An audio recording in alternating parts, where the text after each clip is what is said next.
Hello students! This week your first remote assignment for content is about the vocab list number 2.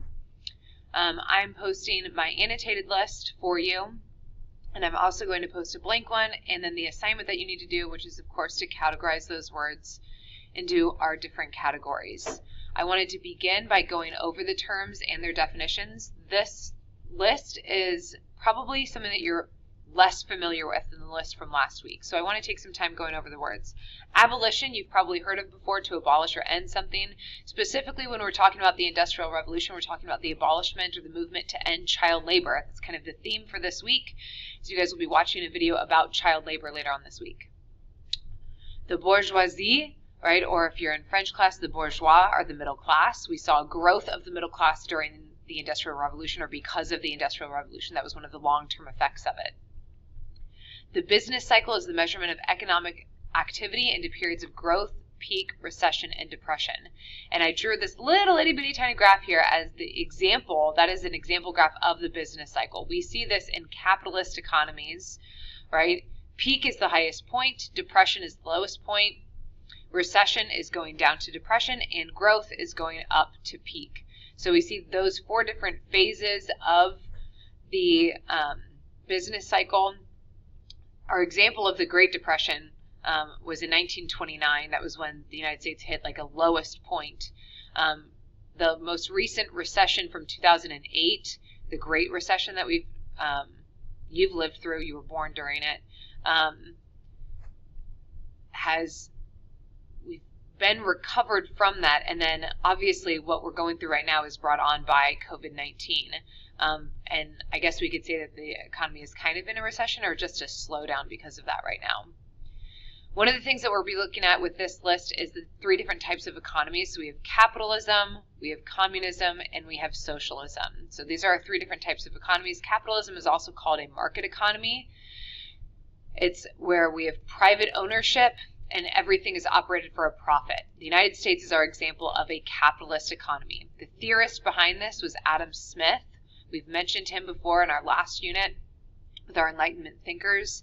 He wrote a book called The Wealth of Nations where he outlawed some of the key principles and ideas of capitalism, including supply and demand, in terms of how to regulate how much of a good to produce. Cartels are what we see when there is a very laissez-faire economy. So laissez-faire is another one of your vocab words.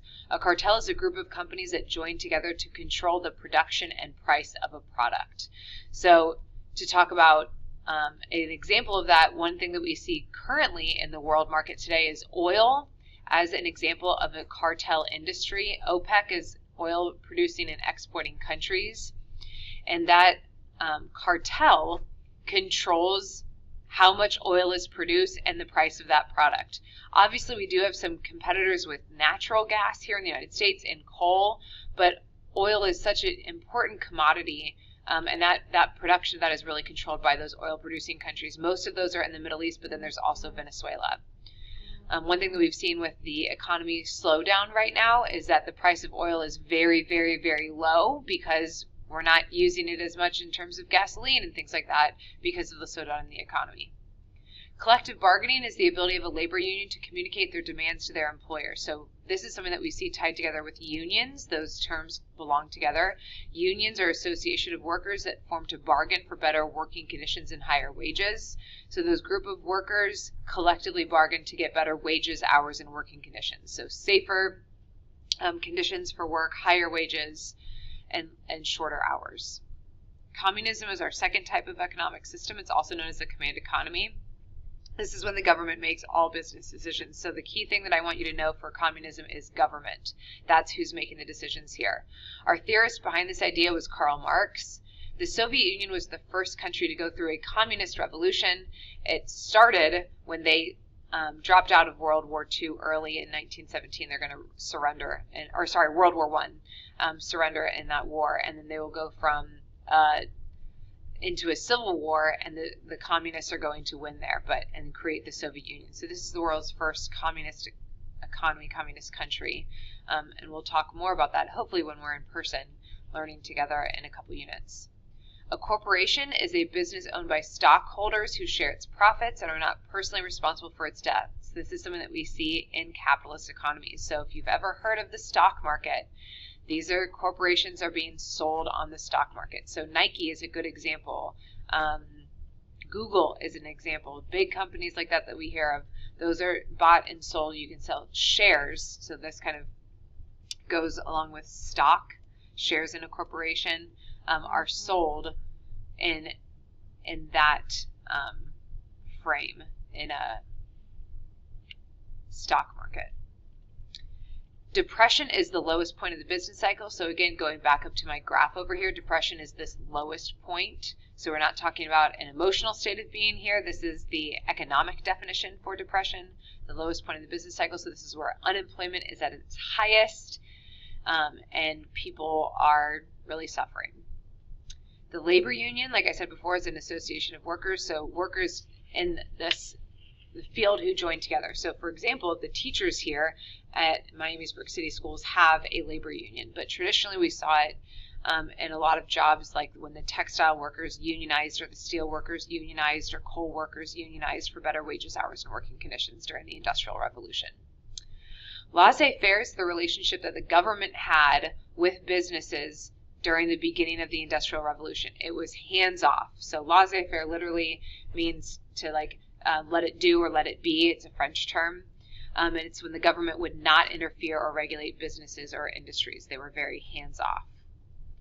A monopoly is another thing that can happen when the government is laissez-faire, when they aren't regulating businesses at all. Some of those businesses can create monopolies where they would control a price or production of an entire product. So we saw this in U.S. history. You're going to learn about this more next year with Andrew Carnegie and John D. Rockefeller, Vanderbilt.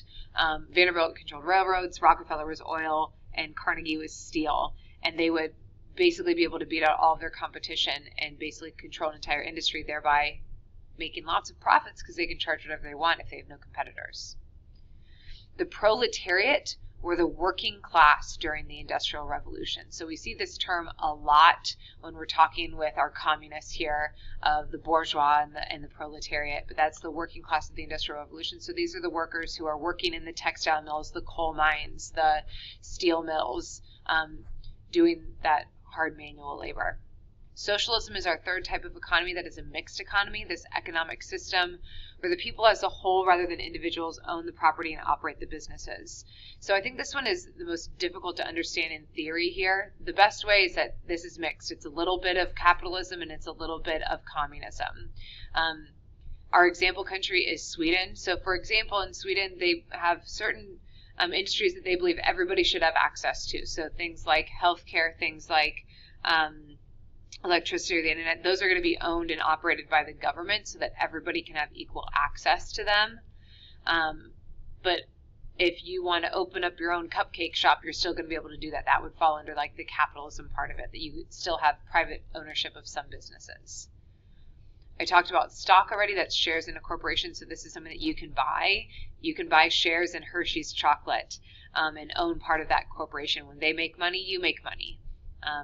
And that's kind of the benefit of owning stock. The losing part is that when they lose money, you would also lose money. And finally, the last word on here is to strike, and that is to refuse to work in order to force an employer to meet certain demands. So I know that many of you have heard of the teacher strikes going on in the past few years. Basically, this is what workers used to do during the Industrial Revolution, those labor unions. So this word goes with labor union and collective bargaining. If the labor union could not get what they wanted from collective bargaining, they would go on strike and not work until their employer would meet their demands. The groups that you are going to put these terms into are free market, types of economies, effects of the Industrial Revolution, and workers of the Industrial Revolution. So I have that posted on here for you. You are going to have 7 words in free market, 3 words in types of economy,